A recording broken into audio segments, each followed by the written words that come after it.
Today I'm going to answer a very important question. How can you build a team without seeing your income just go straight into the toilet?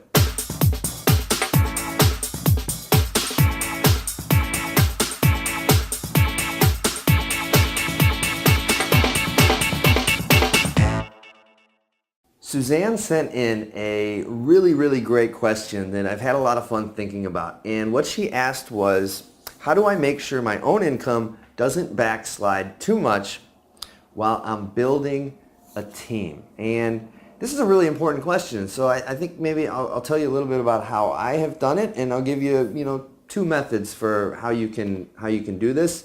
At the end of the day, you have to invest in building a team. There's no way around it. So when I was first starting linked selling, I essentially got it to the point where, I can't do it by myself anymore.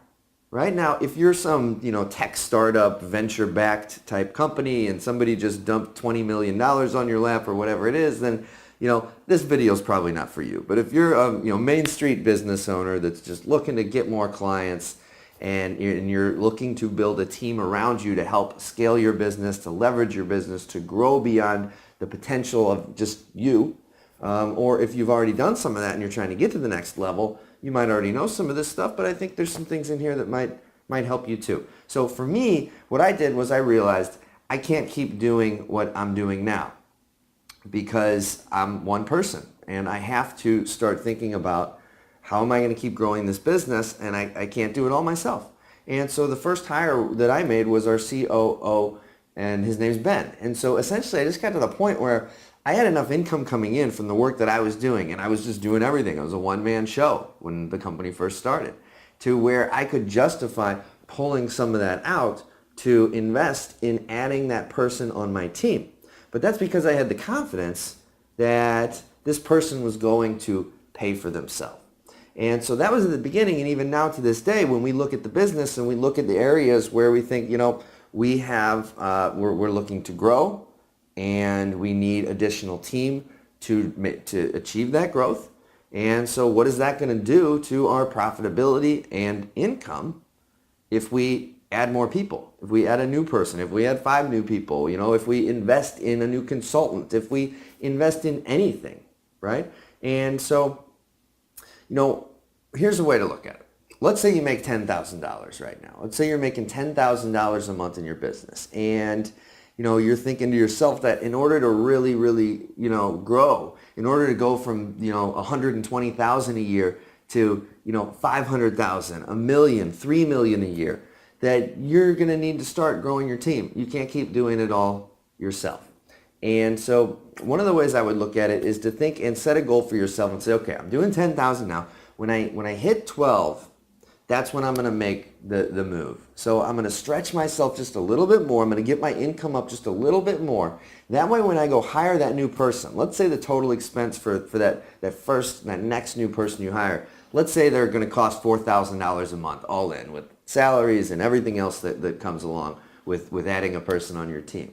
All right, so then all of a sudden your $12,000 of income for you as a business owner is going to go down to 8, right? So you just got to make sure that your lifestyle and the money you're spending is going to be okay at 8. And the problem is that so many business owners, they just constantly ratchet up their spending based on whatever they're making, and they don't ever put enough money away for that rainy day because they're just constantly spending everything they make, right? So you remember there was a day when you made $5,000 a month, and now you make $10,000 a month. And you need to make sure you're not just spending all of that on, lifestyle, that you're putting money away for a rainy day and for investments just like this. And that's how you grow a team while still maintaining your income. But if you're living beyond your means, then that's not possible. And if you're thinking right now to yourself that, well, I'm not living beyond my means. I'm actually, I'm living right at my means. I'm making $10,000 a month in my business. And I'm, my bills and all my other stuff is about the same amount, so I'm in good shape. The rainy day is going to come, and when it does come, you don't want to be standing there with your pants down, as they say. So There's two ways to go about doing this. One is you simply grow your business just a little bit more, put in just a little bit more work to get that extra income that can justify bringing that new person in. And of course, it's going to reduce your income, but then you've got that new person in there. And then the second way is investing from your cash reserves. And so like we talked about, I am a huge fan of just building that war chest. You can never have enough cash for that rainy day. I've seen it firsthand. I've seen the rainy day on multiple occasions.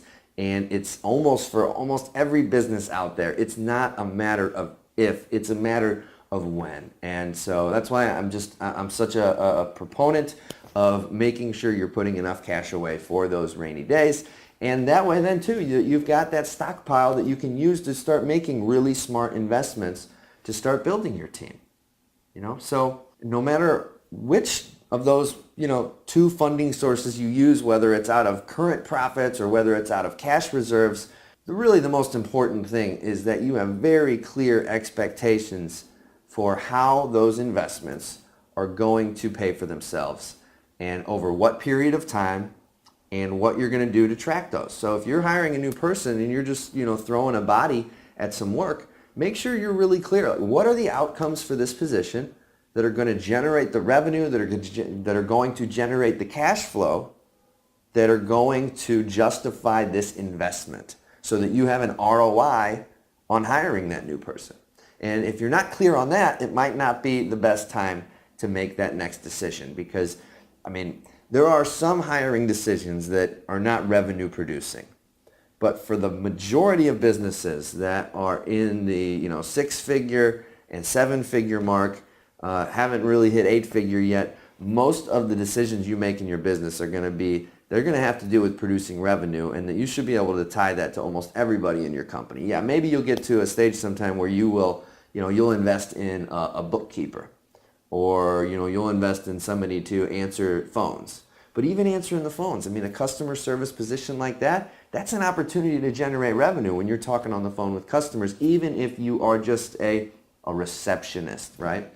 So I'm a huge fan of making sure that when you hire people, you're really clear on what the outcomes are for how that person's going to succeed and how you're going to generate ROI from that investment. So as you are building your team, I would love to hear from you on how any of these ideas shape the direction of where you're going, or anything else that you're doing to grow your team, to find people, to invest in your team, all those kinds of questions. And if you just have any other question that you'd like to bounce off me, I'd love to make a video for you like this one day. So send them over to us, leave a comment, shoot me an email, whatever it is, and have an awesome day, and I'll talk to you soon.